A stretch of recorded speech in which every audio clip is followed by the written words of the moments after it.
Tendre Père, nous prions que tu veuilles bien nous instruire ce matin. Nous te demandons d'apaiser nos cœurs afin que nous puissions être réceptifs à ta parole. Nous te demandons de nous aider à garder ce que tu nous partages ce matin et à le mettre en pratique. Aide-nous à le recevoir avec humilité. Questionne-nous et donne-nous, Seigneur, d'expérimenter ta parole avec ta force, non pas nos propres forces. Nous prions au nom de Jésus-Christ. Amen. Alors, comme l'a dit Paul, nous sommes dans une continuité. Nous parlons de la vie chrétienne, la vie spirituelle. En introduction, je me suis rappelé que la pandémie a rappelé à l'humanité quelle était sa vulnérabilité ces dernières années et que la santé, c'est un bien qui est tout à fait précieux. Je crois que plusieurs d'entre nous avons pu l'apprécier de fin 2019 à 2022 à peu près, puisque cette année on en parle un petit peu moins du Covid. On a pu voir combien tous étaient préoccupés, nous étions tous préoccupés par notre santé physique. On a développé des stratégies plus ou moins efficaces pour nous prémunir de la maladie. Certains y sont allés de vaccins, d'autres de gestes barrières. Et puis aussi, il y avait des moyens qu'on a mis en place pour essayer de détecter si on était malade ou pas. Donc, pour pouvoir réagir au plus vite, on a un petit peu essayé d'identifier c'est quoi les symptômes de la maladie qui occupait du moins les esprits de tout le monde. Et cette préoccupation, bien entendu, elle était légitime. Et le fait de vouloir garder notre corps en bonne santé, c'est tout à fait normal. Mais à combien plus forte raison n'est-il pas plus légitime de chercher à garder son esprit en bonne santé? Parce que l'esprit, c'est une part de notre être qui est plus vitale encore que le corps, parce que l'état de notre esprit va influencer sur ce que va devenir notre corps. Si vous voulez en être convaincu, il suffit d'aller regarder dans la Genèse, où Adam et Ève sont morts spirituellement, la mort est entrée dans l'humanité, et la conséquence de ça, c'est qu'on connaît tous la mort physique. C'est parce que l'esprit humain est à la naissance mort. Et donc, se préoccuper de l'esprit, c'est aussi important, sinon même plus important. Je crois que le Seigneur dit que c'est aussi important que de se préoccuper de son corps. Et donc pour aujourd'hui, on va essayer d'aborder ensemble, dans la continuité de nos messages, une méditation que j'ai résumée comme ceci. Comment savoir si je suis en bonne santé spirituelle? Comment savoir si je suis en bonne santé spirituelle? Alors, les textes qui vont faire l'objet de la méditation vont mettre en lumière plusieurs pistes que je nous propose de regrouper en 4 catégories. Je vous les donne, ces 4 catégories. La première, c'est ce que nous devons observer entre nous-mêmes et Jésus-Christ pour savoir si nous sommes en bonne santé spirituelle. Ce que nous devons observer entre nous-mêmes et Jésus-Christ. La deuxième, ce que nous devons observer entre nous. La troisième, ce que nous devons observer contre nous. Et enfin, la quatrième, ce que nous devons observer à travers nous. Ça va? Donc, la première, je vous propose qu'on lise ensemble dans l'Évangile selon Jean, au chapitre 15, du verset 1 à 8.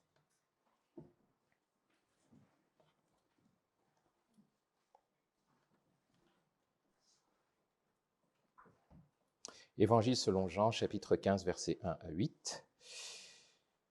Alors, quelques éléments de contexte avant que j'entame la lecture. Nous sommes depuis peut-être une semaine ou deux sortis du week-end pascal. Le texte qu'on va lire s'inscrit exactement dans la période de Pâques. Le Seigneur Jésus, à compter du chapitre 13 de l'Évangile selon Jean, s'est réuni avec les disciples dans un lieu qu'on appelle la chambre haute, où ils ont partagé la scène, la première, et le Seigneur a mentionné différentes choses. Il les a enseignés sur le fait de se servir les uns les autres. Il leur a parlé de la nouvelle alliance qui était à mettre en place. Et c'est aussi pendant cette soirée que Judas, l'un des apôtres, va sortir de la pièce pour aller chercher ceux qui viendront pour arrêter Jésus. Et donc, au moment où ce texte se produit, Judas n'est plus avec le reste des apôtres. Il n'y a que Jésus et les 11 autres apôtres. Et donc, voici ce que Jésus dit aux 11 apôtres. « Moi, je suis le vrai plant de vigne et mon Père est le vigneron. Tous les sarments en moi qui ne portent pas de fruits, il les coupe. Et tous ceux qui en portent, il les purifie afin qu'ils produisent un fruit encore plus abondant. Vous aussi, vous avez déjà été purifiés grâce à la parole que je vous ai enseignée. Demeurez en moi, et moi je demeurerai en vous. Un sarment ne saurait porter du fruit tout seul, sans demeurer attaché au cep. Il en est de même pour vous. Si vous ne demeurez pas en moi, vous ne pouvez porter aucun fruit. Je suis le cep de la vigne, vous en êtes les sarments. Celui qui demeure en moi et en qui je demeure portera du fruit en abondance, car sans moi, vous ne pouvez rien faire. Si quelqu'un ne demeure pas en moi, on le jette hors du vignoble, car comme les sarments coupés, ils se dessèchent, puis on les ramasse, on y met le feu et ils brûlent. Mais si vous demeurez en moi et que mes paroles demeurent en vous, demandez ce que vous voudrez, vous l'obtiendrez.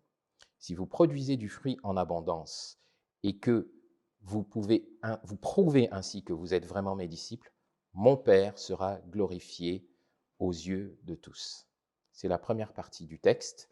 Je rappelle, ce texte est clair sur ce que nous devons observer entre nous-mêmes et Jésus-Christ. Alors, je pense qu'il y a 3 parties importantes dans ce passage qu'on vient de lire, du verset 1 au verset 8. Dans le verset 1 jusqu'au verset 4, il y a 2 mots-clés, 2 ou 3 mots-clés. Le premier se trouve au premier verset. Jésus dit « Je suis le vrai cep ». Je suis le vrai cep. Vrai est un des mots-clés ou une des expressions clés. La deuxième expression clé, c'est demeurer en Christ. Jésus dit dans ce passage, demeurez en moi. Et puis il y a aussi purifier. Alors, la première question, effectivement, c'est pourquoi Jésus souligne qu'il est le vrai cep et il parle de vigne. Donc, si vous lisez dans l'Ancien Testament, le peuple d'Israël a toujours été désigné comme la vigne de l'Éternel, parfois comme le figuier. Mais la vigne, c'est une image du peuple d'Israël. Et dans toute vigne, il y a toujours un cep. Le cep, c'est l'élément central, le plant qui tient toutes les branches. S'il n'y a pas de cep, il n'y a pas de branche. Et donc, s'il n'y a pas un personnage central, il n'y a pas de peuple. Et Jésus dit, je suis le véritable personnage central du véritable peuple de Dieu. Et pourquoi il précise ça? Parce que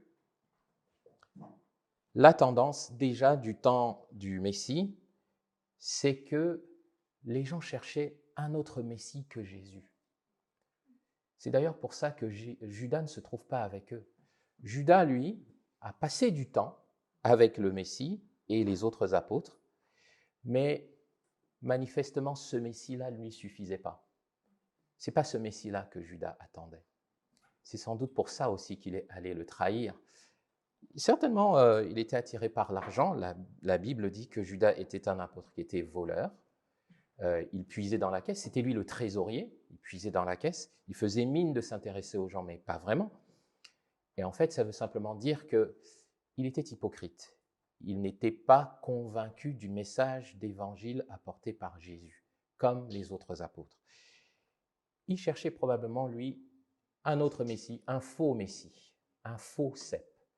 Et Jésus de dire à ceux qui sont restés avec lui que le vrai, c'est lui.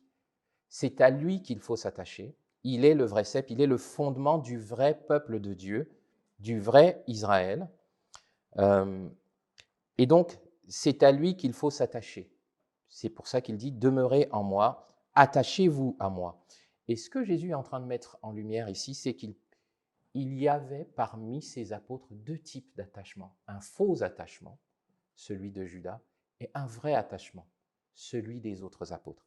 Et ça, c'est une des premières choses qui nous interpelle sur ce que nous devons observer entre nous et Jésus. Est-ce que notre attachement au vrai Messie est réel? Ou est-ce que je cherche un autre Messie? Est-ce que son message, est-ce que sa personne, c'est ça qui m'intéresse? Ou je cherche plutôt un autre Dieu qui soit un peu plus cool, un peu plus proche de mes attentes? Vous savez, je lisais dans un livre qui s'appelle, je crois, « Pour que les nations se réjouissent » de John Piper. Il a fait un exposé sur l'évangile de prospérité. Il a fait cette remarque très intéressante de dire « Pourquoi est-ce que l'évangile de prospérité attire tellement de gens ?» Eh bien, c'est très simple. C'est parce qu'il ne remet pas en question leur nature. Il répond à ce qu'ils sont naturellement. Et donc, ça les attire. Ils sont en train de chercher un Christ qui leur ressemble, pas en train de chercher le vrai Christ. Et c'est un peu cette problématique ici. La première chose que tu dois chercher à observer entre Christ et toi, c'est quelle est ta piété? Es-tu réellement attaché au vrai Jésus? Nous avons le triste exemple de Judas qui a cheminé avec Christ, il a même fait des miracles pour Christ, au nom de Jésus-Christ, mais il n'était pas véritablement attaché à Jésus. Et ce que dit ce texte, c'est ceux qui ne sont pas véritablement attachés à Jésus, en fait, Dieu les écarte. Alors certains, je ne vais pas rentrer dans une discussion théologique, certains ont pensé que ça voulait dire qu'on peut être chrétien et puis ensuite on peut ne pas être sauvé. Mais si vous lisez dans l'Évangile selon Jean, je crois que c'est au chapitre 10, versets 27 à 29. Je ne sais pas si tu l'as, Philippe. Jean, chapitre 10, versets à 29. Vous verrez qu'en fait, il ne peut pas en être ainsi, parce que, même si on ne l'affiche pas, si on va l'afficher, Jésus parle de ses disciples comme étant ses brebis. Et il dit précisément qu'il les connaît et ses brebis le suivent. Judas n'était pas une brebis du Seigneur, même si Jésus l'avait choisi comme apôtre. Et Jésus le savait. Si vous lisez au chapitre 17 de l'Évangile selon Jean, il dit qu'il a gardé tout ce que le Père lui a donné, sauf celui qui devait se perdre, le fils de la perdition, Judas. Et donc, il n'y avait aucune surprise pour Jésus que Judas allait le trahir. Ça s'est fait conformément à ce que disait l'Écriture. Et plus loin encore, le Seigneur Jésus dit, on peut revenir avant, je leur donne la vie éternelle, jamais elles ne périront et personne ne pourra les arracher de ma main. Ceux qui appartiennent à Jésus, personne, pas même les brebis elles-mêmes, ne peuvent s'arracher de la main de Jésus. On est d'accord? Et pour terminer, au verset 29, « Mon Père qui me les a donnés est plus grand que tous, personne ne peut arracher qui que ce soit de la main de mon Père. » Il l'a dit avant, donc il n'y a pas d'ambiguïté. Et il y a plein d'autres passages qui confirment ça. Donc ce passage-là sur l'attachement à Dieu ne veut pas dire qu'on peut devenir chrétien et puis après on arrête d'être chrétien parce qu'on a cessé de s'attacher à Jésus.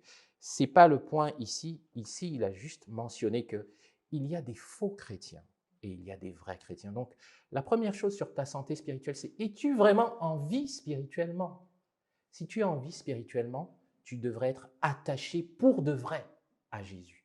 Ça, c'est le premier point.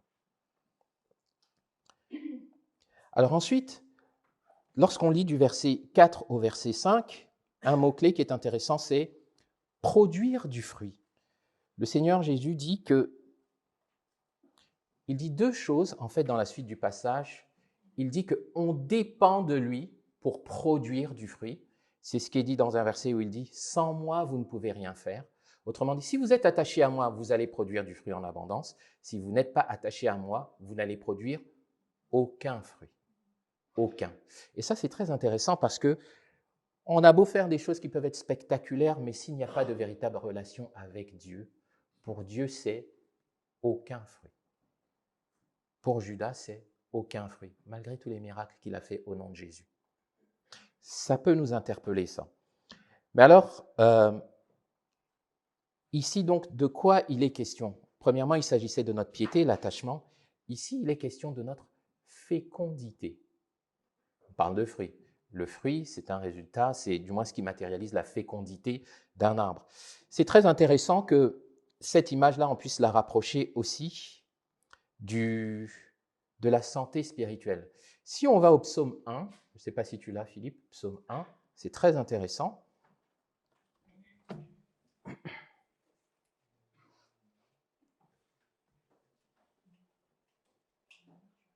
Voilà. Heureux l'homme qui ne marche pas selon le conseil des méchants et qui ne va pas se tenir sur le chemin des pécheurs, qui ne s'assied pas en compagnie des moqueurs. Toute sa joie, il la met dans la loi de l'Éternel qu'il médite jour et nuit. Il prospère comme un arbre planté près d'un courant d'eau. Il donne son fruit lorsqu'en revient la saison. Son feuillage est toujours vert, etc. Un signe de santé de quelqu'un qui est heureux, c'est quelqu'un qui ressemble à un arbre qui donne son fruit quand en revient la saison. Autrement dit, la fécondité de l'arbre, comme son feuillage, sont des signes de sa bonne santé. Et pourquoi est-ce que l'arbre donne du fruit? Parce qu'il est à proximité du courant d'eau. Le courant d'eau symbolise, dans le psaume, la parole de Dieu, l'Esprit de Dieu. Donc, la piété va produire la fécondité spirituelle. D'accord? Et donc, ça, c'est une chose qu'on peut se poser comme question, c'est, suis-je en bonne santé spirituellement? Est-ce que dans ma vie, il y a du fruit spirituel qui est produit? Mais de quel fruit on parle? Alors, dans les fruits, on peut voir différentes choses. Éphésiens chapitre 2, verset 10 dit que Dieu a préparé pour nous des bonnes œuvres pour qu'on les accomplisse. On peut voir dans les fruits les œuvres que Dieu a préparées pour qu'on les accomplisse. Des choses qu'on fait qui glorifient son nom. Ce ne sont pas des choses qui nous sauvent, mais ce sont des choses qu'on fait parce qu'on est sauvé. Si tu es sauvé, tu es a priori, normalement, attaché à Jésus-Christ. Ce que ça va produire, dit ce passage de Jean, ce sont des fruits dans ta vie, des œuvres bonnes que Dieu a préparées d'avance. Elles ne sont que la logique continuité du fait que tu es sauvé. Et le fait que ça se produise, c'est un signe, a priori, aussi de bonne santé. Un arbre qui ne produit pas de fruits alors que c'est un arbre fruitier, vous êtes d'accord avec moi, il faut qu'on se pose des questions au bout d'un moment. Pourquoi est-ce qu'il ne produit pas? Il est certainement atteint de stérilité. Le Seigneur dit qu'un signe de ta santé spirituelle, c'est qu'on doit voir du fruit dans ta vie. On doit voir du fruit dans nos vies. Jacques, d'ailleurs, à ce sujet, au chapitre 2 de sa lettre, et verset 17, il dit que la foi, sans les œuvres, est morte. Quand on a véritablement cru en Jésus-Christ, il y a des œuvres qui sont accompagnées de cette foi. Ce n'est pas juste qu'on le dit, il y a des choses qui se font ou qu'on fait et qui montrent effectivement qu'on a la foi. Et donc, une question qu'on peut se poser, c'est est-ce que je vois du fruit dans ma vie? Ça peut être un indicateur de ma santé spirituelle. D'accord. Toujours dans ce même passage, on voit plus loin aussi que le Seigneur dit, alors il faut que je relise cette partie, si on peut revenir donc à partir du verset 6 dans Jean 15.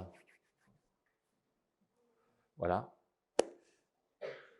Si quelqu'un demeure en moi, ne demeure pas en moi, pardon, on le jette dehors comme le vignoble, hors du vignoble, pardon, sûrement pas comme le vignoble, comme les sarments coupés. Ils se déchaissent, puis on les ramasse, on les met au feu et ils brûlent. Ensuite, verset 7. Mais si vous demeurez en moi et que mes paroles demeurent en vous, demandez ce que vous voudrez, vous l'obtiendrez. Si vous produisez du fruit en abondance et que vous prouvez ainsi que vous êtes vraiment mes disciples, la gloire de mon Père apparaîtra aux yeux de tous. Alors, ce qui n'apparaît pas forcément de façon évidente, c'est que l'objectif du Seigneur, ce n'est pas seulement qu'on produise du fruit. Le mot est employé, il dit qu'on en produise en abondance. Et dans les premiers versets qu'on a lus, le Seigneur dit que ceux qui sont réellement attachés à lui, il va un petit peu les tailler, les couper. Dans la version Louis II, on a le verbe émonder. Il va faire en sorte qu'ils produisent plus de fruits. C'est-à-dire qu'au départ, on produit du fruit, mais le but du Seigneur, c'est qu'on en produise plus et encore plus et encore plus. Un signe de bonne santé, c'est la progression vers la maturité. Si tu es en bonne santé spirituelle, regarde dans ta vie, tu vas voir qu'il y a des choses que tu faisais, que tu ne fais plus, parce que le Seigneur, en fait, t'amène sur une voie où tu t'éloignes de certaines choses qui lui plaisent moins. Et puis il y a des choses que le Seigneur attendait de toi que de plus en plus tu fais, tu progresses. Un signe de santé, c'est de croître. On le voit bien pour les êtres humains comme pour les plantes. Quelqu'un qui est en bonne santé, a priori, il grandit. C'est une anomalie qu'ils ne grandissent pas. Dans l'Épître aux Hébreux, l'auteur de l'Épître fait un reproche à ses lecteurs où il leur dit « Vous devriez déjà être des maîtres dans… » Voilà, il parle de la connaissance de la parole, mais vous en êtes encore rendus à prendre du lait au lieu de prendre de la nourriture solide. Autrement dit, pour l'auteur de l'Épître aux Hébreux, la normalité, c'est que au départ, on a besoin de lait spirituel, la parole de Dieu, des principes élémentaires de la foi, et puis avec le temps, on commence à manger de la nourriture solide, des doctrines un peu plus dures, un peu plus fondamentales, un peu plus structurantes. C'est normal pour le chrétien qu'il progresse. Et ça, c'est une chose qu'il faut regarder dans nos vies. Est-ce que dans ma vie, il y a de la progression? S'il y a de la progression, c'est un signe de santé, de bonne santé. S'il y a de la régression, on peut se poser des questions. Pourquoi? D'accord? Ce n'est pas tout, j'ai dit progression vers la maturité. La maturité, si on regarde dans Romains, ou encore dans Galates, Romains 8, ou encore dans Galates, surtout Romains 8, il nous fait comprendre qu'il s'agit de progresser vers l'image de Jésus. On progresse pour ressembler de plus en plus à Jésus. À quoi ressemble le caractère de Jésus? Alors, un résumé qui est condensé, je pense que si on regarde dans Galates au chapitre 5, verset 22, je ne sais pas si tu l'as, Philippe, je crois que vous le connaissez. Le fruit de l'esprit, l'amour, la joie, la paix, la patience, l'amabilité, la bonté, la fidélité, et je pense qu'il manque la tempérance. Ça doit être au verset 23. Je le sais parce que c'est ce dont j'ai souvent manqué, la tempérance. Ce caractère de Jésus comprend ces choses-là. Et avant ce verset, l'apôtre Paul incite ses lecteurs à marcher selon l'esprit de Christ. Et il dit que le fruit qu'on doit voir dans leur vie, dans leur caractère, c'est ça. On doit voir de l'amour, de la joie, de la paix, de la bonté, etc. Et donc la question pour nous, c'est à quel point le caractère de Jésus se voit. On voit que le Seigneur Jésus a changé des choses en moi. Si tu étais colérique, est-ce que tu es toujours colérique? Si tu étais impatient, impétueux, est-ce que tu es toujours comme ça? Ou est-ce qu'il y a des choses qui changent? Ça ne changera pas du jour au lendemain, c'est une progression. Mais est-ce que tu es capable de mesurer qu'il y a des choses qui changent? Ou alors, tu t'enfonces toujours dans ce que tu étais avant.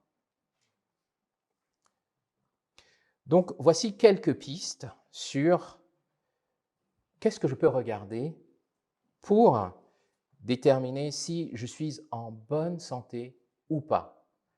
Elles ne sont pas exhaustives, mais ça peut nous donner quelques éléments de repère et elles font écho à ce texte que le Seigneur, cet enseignement que le Seigneur partage aux apôtres alors qu'ils sont pratiquement en train de se diriger vers le jardin de Gethsémane.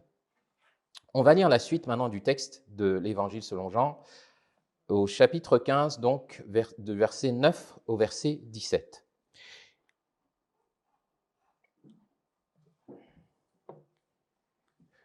Comme le Père m'a toujours aimé, moi aussi je vous ai aimé.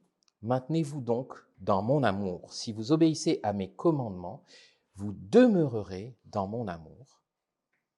Tout comme moi-même, j'ai obéi aux commandements de mon Père et je demeure dans son amour. Tout cela, je vous le dis, pour que la joie qui est la mienne vous remplisse vous aussi et que votre joie soit complète. Voici quel est mon commandement. Aimez-vous les uns les autres comme moi-même je vous ai aimé. Il n'y a pas de plus grand amour que de donner sa vie pour ses amis. Vous êtes mes amis si vous faites ce que je vous commande. Vous êtes mes amis si vous faites ce que je commande. Je ne vous appelle plus serviteur parce qu'un serviteur n'est pas mis au courant des affaires de son maître. Je vous appelle mes amis parce que je vous ai fait part de tout ce que j'ai appris de mon Père. Ce n'est pas vous qui m'avez choisi. Non, c'est moi qui vous ai choisi. Je vous ai donné une mission d'aller, de porter du fruit qui soit durable. Alors, le Père vous accordera tout ce que vous demanderez en mon nom. Voici donc ce que je vous commande. Aimez-vous les uns les autres. Dans cette partie, il s'agit d'observer ce qui se passe entre nous. Au sujet de notre santé spirituelle, ça consiste à observer ce qu'il se passe entre nous. Et entre nous, ici, je pense qu'il n'a échappé à personne que le mot-clé de ce passage, c'est l'amour. L'amour mutuel. Le commandement du Seigneur n'est on ne peut plus clair. Aimez-vous les uns les autres. Aimez-vous entre vous. Un élément, un indicateur de ta santé spirituelle, de ma santé spirituelle, c'est quel est l'amour que j'ai pour les autres disciples de Jésus. Est-ce que j'aime le peuple de Dieu? Est-ce que quand on parle des frères en Christ, ça suscite chez moi de l'intérêt, de la joie? Ou alors, est-ce que je suis toujours en train de critiquer le peuple de Dieu? Est-ce que j'ai envie d'être avec le peuple de Dieu? Ou est-ce que je préfère être tout seul? Ne vous séparez pas de vos assemblées, est-il écrit, je crois, aussi dans le livre des Hébreux. Est-ce que j'aime les rassemblements des enfants de Dieu? Est-ce que je suis, comme dit le chant, moi je suis dans la joie quand on me dit « Allons dans la maison du Seigneur » ou est-ce que ce sont que des mots? Est-ce que la fraternité en Christ a un sens pour moi ou pas? Est-ce que l'aventure chrétienne, c'est une aventure individuelle ou est-ce que c'est une aventure en groupe? Est-ce que je me sens faire partie d'un tout? Si je me sens juste être moi, ma foi, mon Dieu, moi tout seul chez moi, c'est un indicateur que quelque chose ne va pas dans ma santé spirituelle. J'ai besoin d'être avec des frères et sœurs. Je ne peux pas évoluer seul. Celui qui pense qu'il peut évoluer seul, il a un problème. Il n'est pas en bonne santé. Les chrétiens ne sont pas faits pour évoluer seuls. Il faut une relation avec ton Père, avec ton Seigneur. Il faut une relation avec tes frères et sœurs. Et ce n'est pas une relation superficielle. Que dit le Seigneur? Il n'y a pas de plus grand amour que de donner sa vie pour ses amis. C'est ce type d'amour que Dieu veut que nous développions les uns pour les autres. Ça ne se fait pas du jour au lendemain. Mais c'est ça que nous devons viser. Nous aimer au point d'être prêts à nous sacrifier pour les autres. Ah bon? Tu es sûr? Ben oui, parce que Jésus a dit « Aimez-vous les uns les autres comme moi-même je vous ai aimés ». Comment il nous a aimés? Il s'est sacrifié pour nous. Est-ce que je suis prêt à faire ça? Si je ne suis pas prêt à faire ça, c'est que je ne suis pas en bonne santé de ce point de vue. J'ai besoin que Dieu travaille en moi. Parce que ça, c'est le comportement que Jésus attend de ses disciples. Ce que nous devons observer entre nous. Continuons notre lecture à partir du verset 18.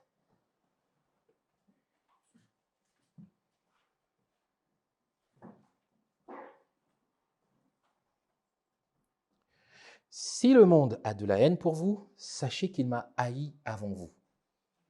Si vous faisiez partie du monde, il vous aimerait parce que vous lui appartiendriez. Mais vous n'appartenez pas au monde parce que je vous ai choisi au milieu du monde. C'est pourquoi il vous poursuit de sa haine. Souvenez-vous de ce que je vous ai déjà dit. Le serviteur n'est jamais plus grand que son maître. S'ils m'ont persécuté, ils vous persécuteront aussi. S'ils ont gardé mes paroles, ils garderont aussi les vôtres. Mais c'est à cause de moi qu'ils agiront ainsi, parce qu'ils ne connaissent pas celui qui m'a envoyé. Si je n'étais pas venu, et si je ne leur avais pas parlé, ils ne seraient pas coupables, mais maintenant leur péché est sans excuse. Celui qui a de la haine pour moi en a aussi pour mon Père. Si je n'avais pas accompli au milieu d'eux des œuvres que jamais personne d'autre n'a faites, ils ne seraient pas coupables. Mais maintenant, bien qu'ils aient vu, ils continuent à nous haïr, et moi et mon Père. Mais il fallait bien que s'accomplisse cette parole écrite dans leur loi. Ils m'ont haï sans raison. Alors c'est très intéressant. Leur loi, ici, on voit bien que le Seigneur Jésus parle à ce moment-là, mais évidemment, il peut aussi parler de toute l'humanité, mais là, il parle du peuple juif de l'époque, puisqu'il parle de leur loi. Autrement dit, il explique aux apôtres qui l'entourent ce qui va leur arriver. De la même façon que les Juifs ont persécuté Jésus, ils vont persécuter tous les disciples de Jésus. Il y a un autre passage dans l'Écriture qui dit que celui qui cherche à obéir au Seigneur, il va être persécuté. C'est inévitable, il sera persécuté. Cette partie nous parle donc de ce que nous devons observer contre nous pour déterminer si nous sommes en bonne santé. Si l'on en croit ce passage, ceux qui sont attachés à Jésus vont observer contre eux de l'opposition, de la persécution. Ils vont observer qu'ils sont à contre-courant de ce monde. C'est arrivé aux apôtres, si vous vous renseignez sur comment la plupart des apôtres sont morts, c'est effroyable, mais ça ne s'est pas arrêté qu'aux apôtres. Un disciple authentique de Jésus ne se sent pas à l'aise dans ce monde. Il ne se sent pas comme un poisson dans l'eau dans ce monde. Il sent qu'il n'est pas chez lui dans ce monde.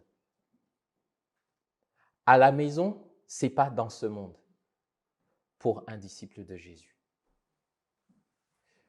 Je dirais que j'exagère peut-être, mais l'apôtre Pierre a dit que nous sommes des étrangers sur la terre. Donc je n'exagère pas. Chez nous, c'est aucun pays ici. Même si Dieu a dit qu'il nous donne, dans l'Ancien Testament du moins à Israël, il avait dit tout seul que ton pied va fouler, je te le donne. Mais la vraie maison, c'est là où Jésus nous a préparé une place. Et a priori, lorsqu'on appartient à Christ, on ressent que bien souvent on est en décalage avec les valeurs de ce monde. Et une question qu'il faut se poser, c'est est-ce que je suis en phase avec tout ce qui se passe? Est-ce que quand le monde va dans une direction, je trouve que c'est juste? Je me rappelle qu'à un moment donné, j'ai été interpellé. Alors, je ne suis pas du tout en train de faire de politique, mais je le dis quand même. Lorsque la guerre en Ukraine a commencé, tout le monde a focalisé ses regards de compassion vers l'Ukraine, y compris l'Église. Mais moi, ça m'a fait me poser des questions. Parce que, même si je sais qu'il peut y avoir de la compassion dans le monde, en général, le monde, c'est-à-dire ceux qui renient Jésus-Christ, en général ne sont pas d'accord avec ceux qui appartiennent à Jésus. Quand les disciples de Jésus commencent à être d'accord avec ceux qui ne sont pas disciples de Jésus sur c'est quoi le bien, moi, ça me fait me poser des questions. Alors, il y a des choses qui sont évidentes, oui, mais je me dis, il faut s'arrêter un instant et réfléchir sur est-ce qu'on cherche le même bien, est-ce qu'on appelle bien la même chose?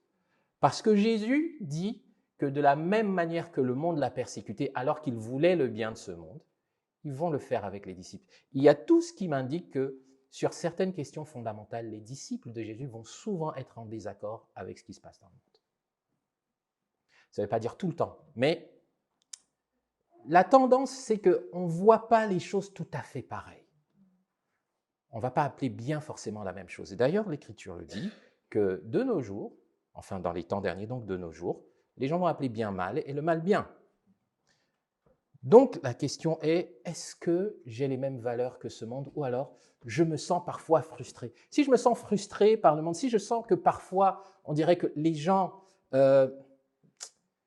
considère que je ne suis pas dans le coup, alors ça peut-être que c'est frustrant, mais c'est peut-être un signe de ta bonne santé spirituelle. Le chrétien authentique ne peut pas être en phase avec le monde qui l'entoure, parce que le monde ne va pas dans le même sens que Jésus. Large est le chemin qui mène à la perdition, et nombreux sont ceux qui le prennent. Étroit, resserré est le chemin qui mène à la vie éternelle, et peu nombreux sont ceux qui le trouvent. Si tu aimes la même chose que ce que met en avant ce monde, inquiète-toi sur ta santé spirituelle. Ce que nous devons observer contre nous. Et nous allons terminer par ce que nous devons observer au travers de nous. On va lire du verset 26 jusqu'au chapitre 16, verset 4.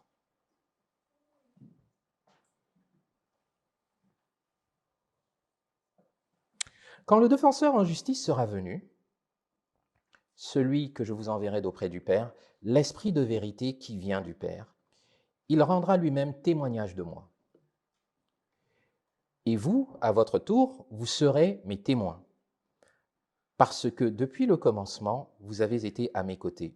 Je vous ai dit tout cela pour que vous soyez préservés de toute chute, car on vous exclura des synagogues, et même l'heure vient où tous ceux qui vous mettront à mort s'imagineront rendre un culte à Dieu. Ils en arriveront là parce qu'ils n'ont jamais connu ni moi, ni mon Père, ni moi. Je vous ai annoncé tout cela d'avance pour que, lorsque l'heure sera venue, pour eux d'agir ainsi, vous vous rappeliez que je vous l'ai prédit. Je ne vous en ai pas parlé dès le début parce que j'étais encore avec vous. Ce que nous devons observer au travers de nous. Ce que le Seigneur Jésus dit aux apôtres, et qui va aussi nous concerner, si vous lisez dans Jean au chapitre 17, il dit que lorsque le Saint-Esprit va le remplacer sur la terre, quand le Seigneur monte au ciel, quelques jours plus tard, le Saint-Esprit à la Pentecôte, officiellement, on va dire, procède à la naissance de l'Église et prend le relais, si je peux dire, sur le ministère de Dieu sur terre. Et le Saint-Esprit, l'une de ses missions, c'est de faire connaître le Seigneur au monde, de glorifier Dieu auprès du monde. Mais il n'y a pas que le Saint-Esprit qui le fait. Le Seigneur Jésus dit que le Saint-Esprit rendra témoignage et vous aussi, vous serez mes témoins. La relation que tu as avec Dieu, si elle est authentique, ne peut pas rester que dans ton cœur. Elle ne peut pas rester que chez toi, dans ta maison, pour toi. Tu circules, tu ne dis rien à personne. Ça va transpirer, que tu le veuilles ou non, si ta relation est authentique. Qu'est-ce qu'on a lu dans le sermon sur la montagne? Vous êtes la lumière du monde. On ne peut pas mettre la lumière sous le boisseau. La lumière, elle éclaire. C'est plus fort que toi. Si vraiment tu es la lumière du monde, c'est plus fort que toi, tu vas éclairer autour de toi. Même parfois, quand tu ne dis rien, les gens vont voir que tu ne penses pas forcément comme eux. Si tu ne les déranges pas, si tu ne les déranges jamais, c'est que tu fais probablement des efforts pour cacher le Christ qui est en toi. Mais ce n'est pas ce que Jésus demande. Jésus ne demande pas que tu caches le Christ en toi. Il demande que tu laisses le monde le voir. Une part de ta santé spirituelle, c'est de libérer ton témoignage. Avec sagesse, on n'a pas dit d'aller harceler les gens avec Jésus. C'est d'ailleurs le Seigneur Jésus qui a dit qu'on ne jette pas ses perles au pourceau. Il faut savoir discerner comment on apporte l'évangile. Mais en revanche, tu ne peux pas être un disciple de Jésus sans avoir un témoignage. Et le témoignage, il n'est pas envers toi, il est envers les autres. Comme le Saint-Esprit témoigne, toi aussi tu témoignes. Alors la question, elle est là. Comment je me sens à l'idée de partager ma foi autour de moi? Qu'est-ce que ça dit de ma santé spirituelle? Voilà une question aussi qu'on peut se poser pour savoir où est-ce que j'en suis du point de vue de la santé spirituelle. Alors toutes ces choses, on va conclure ce message avec ça, Ce sont quelques pistes. Lorsqu'on regarde le texte, bien entendu, le Seigneur a averti les apôtres. Et le texte ne nous donne pas forcément en soi toutes les clés, mais j'aimerais en conclusion quand même partager quelques clés. Et c'est bien que le texte se termine par « quand le défenseur sera venu » parce qu'il s'agit du Saint-Esprit. L'apôtre Paul écrit dans l'Épître aux Galates « Marchez selon l'Esprit et vous n'accomplirez pas les désirs de la chair ». Notre santé a besoin qu'on s'astreigne à certaines choses. Marcher selon l'Esprit, c'est une des choses que Paul dit dans Galates. Il dit aussi, donc marcher selon l'Esprit, c'est marcher selon la foi, par la foi, foncer par la foi. N'attristez pas l'Esprit. Autrement dit, si tu discernes dans ta vie qu'il y a des choses qui vont à contre-courant de ce que Dieu dit, si tu discernes que dans ta vie il y a un péché, et rien dans le texte que j'ai lu ne dit que tu ne vas pas continuer de pécher, ce n'est pas parce que tu es attaché au Seigneur Jésus que tu ne vas plus pécher. Tu vas continuer de pécher, mais n'attristez pas le Saint-Esprit, dit l'apôtre Paul.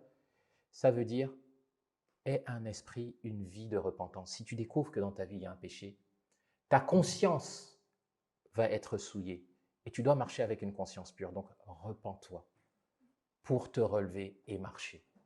Et n'éteignez pas l'Esprit de Dieu, dit aussi l'apôtre Paul. N'éteignez pas l'Esprit de Dieu, ça veut dire ne marchez pas dans la désobéissance. Ne persiste pas dans des péchés que tu connais sans les résoudre. C'est un drame lorsqu'on éteint le Saint-Esprit dans sa vie. Dieu fait silence, un peu comme Israël dans le désert pendant 38 ans. Dieu a pratiquement plus rien dit à Israël et ils ont tourné en rang pendant 38 ans à force d'avoir offensé le Seigneur. Et le Seigneur nous met en garde. N'éteignez pas l'Esprit de Dieu. Ça veut dire marcher dans l'obéissance du mieux que vous pouvez avec la force de Dieu. Et pour ça, le Seigneur aussi nous donne 4 outils, je les cite sans élaborer dessus. Le premier, je crois que Paul en a parlé tout à l'heure, la prière. Il n'y a pas d'attachement concret à Dieu sans une vie de prière. Le deuxième, on l'a vu dans le livre des psaumes, aimer, méditer jour et nuit la parole de Dieu. Il faut s'attacher à la parole de Dieu. Le troisième, la communion, je pense, avec les frères. Le quatrième, je l'avais à l'esprit, mais il m'échappe. Quand ça me reviendra, je vous le dirai. Mais j'en ai identifié 4 au départ pour vous. Ceci dit, je pense qu'on a bien assez à faire avec au moins ces 3 disciplines, la parole de Dieu, la prière, la communion avec les frères. Ah oui, le quatrième, on en a parlé en dernier, ça me revient, c'est juste le témoignage. Il ne faut pas arrêter son témoignage. Voilà. Si on cultive ces disciplines, on est un disciple. Dans disciple, il y a vie de discipline. Et ça, ce sont des disciplines chrétiennes. Amen.